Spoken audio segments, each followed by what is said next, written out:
So you'd be suspended on a wall of a centrifuge. So this was a test problem from almost 9 years ago.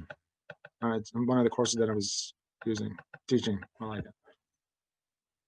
All right, so the centrifuge, the rotor has a radius, so the radius is given. It's got a rotational frequency, which is given, so it's going to be half a revolution per second at the time the floor drops out. So what's the minimum coefficient of static friction so that the people will not slip down? My God. Okay, now this is a cute problem. Okay, so this is the sort of stuff that makes it interesting. Good physics. Yeah. Okay, so at this point, I'm going to need a little bit of help from you guys. All right, so I need to radius in terms of meters. All right, all right, so this angular frequency that they're talking about, frequency is the angular frequency, that's the same as the rotational speed. So the rotational speed needs to be expressed in terms of radians per second, right? All right, so 1 revolution is going to be 2 pi radians. All right, so we're done with that one. And 30 feet in terms of meters. Okay, if you have the numbers, give me the numbers. What's 30 feet?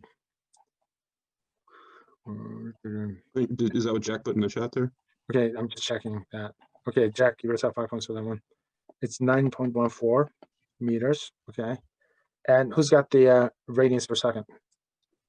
Oh, it's going to be pi rate. It's going to be 3.14. It's obviously radians per second. Okay, so that's fine. All right, Misabas, that's what we were looking for. Okay, this normally would be an extra credit problem because this one is actually, I don't want to say super cute, but it's cute. All right, it's got a little bit of, requires a little bit of thinking. So here's what I will do. Just draw this out. And all right, so this turns into a centrifuge. I'm gonna put the floor right here. And then the person is gonna become suspended right here. All right, so I'm gonna get my forces. There's gonna be some weight, mg. And what prevents the person from sliding is gonna be a reaction force in the opposite direction. This is gonna be a static frictional force. So this is gonna be mu sub s times n. All right, so this got rotational motion. With respect to the rotational axis, it's gonna be right here. This thing is spinning in this direction. So this is that we got. And obviously it's gonna have a centripetal force. It's gonna have a centripetal force. Which is the force directed towards the center. It's N is the centripetal force that we got. All right, so I'm gonna follow my traditional way of solving a problem. Hopefully it's gonna work. All right, so the axis of rotation is right here. Okay, so what are we solving for, guys? We're solving for this. All right, so I'm gonna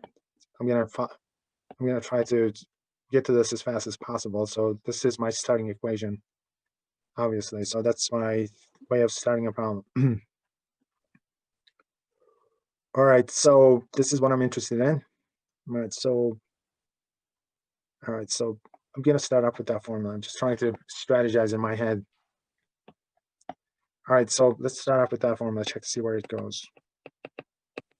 Mu sub s times n, and just isolate mu sub s.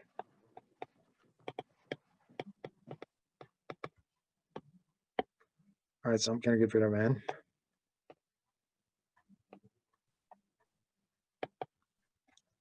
All right, so that's a good way to start. Maximum static frictional force divided by the normal force. Okay, good. That's as far as we go. Okay. The next thing we need to do is unknowns. We got a bunch of unknowns. Obviously, n is not given to us. N is on the centripetal direction.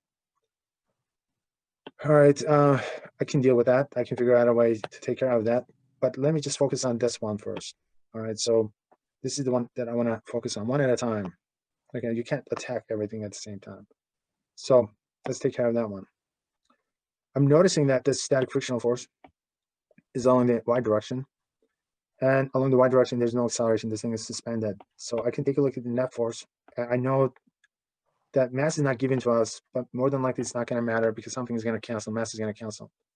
So let's take a look at the problem along the y direction. Okay, so what do we have along the y direction? So there's going to be a static frictional force in the upward direction. And static frictional force is going to balance the weight along this direction. Remember, this thing is going to be suspended on a wall.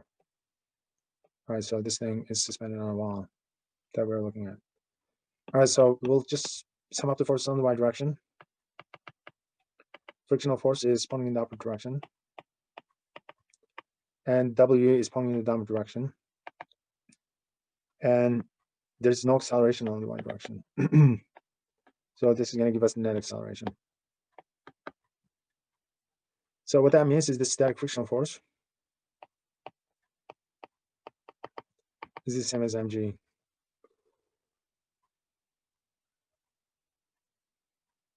And it's the same as mg. Okay, cool. All right, so let me just grab this and just plug it in there.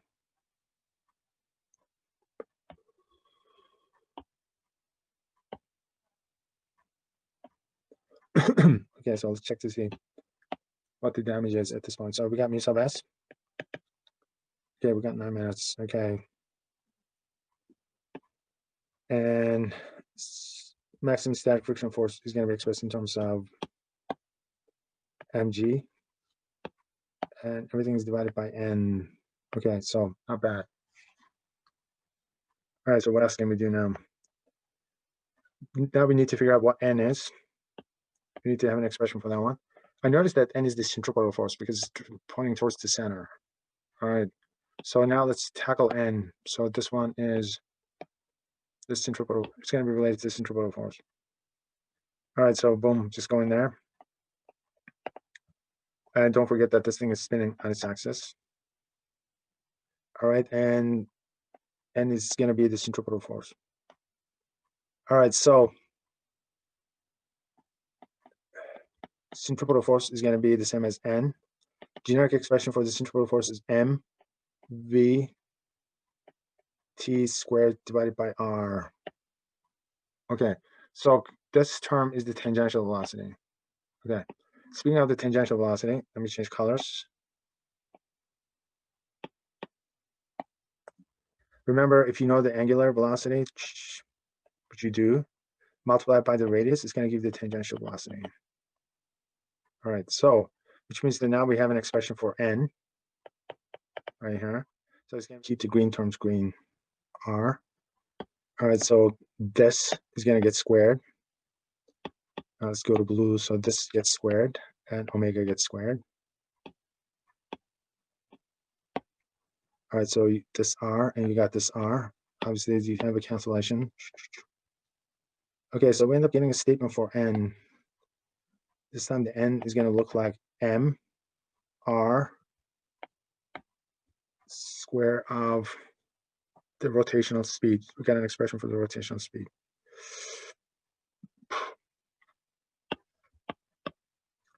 Back substitution. So we got mu sub s, we got mg, and in the denominator, we'll have this expression. It's going to be m r square of the rotational speed. Like terms, that's it. So the like terms will cancel, so mass doesn't matter at the end. All right, so this is the final expression. So this is going to be g r square of the rotational speed. I was going to take a square root. I don't know why.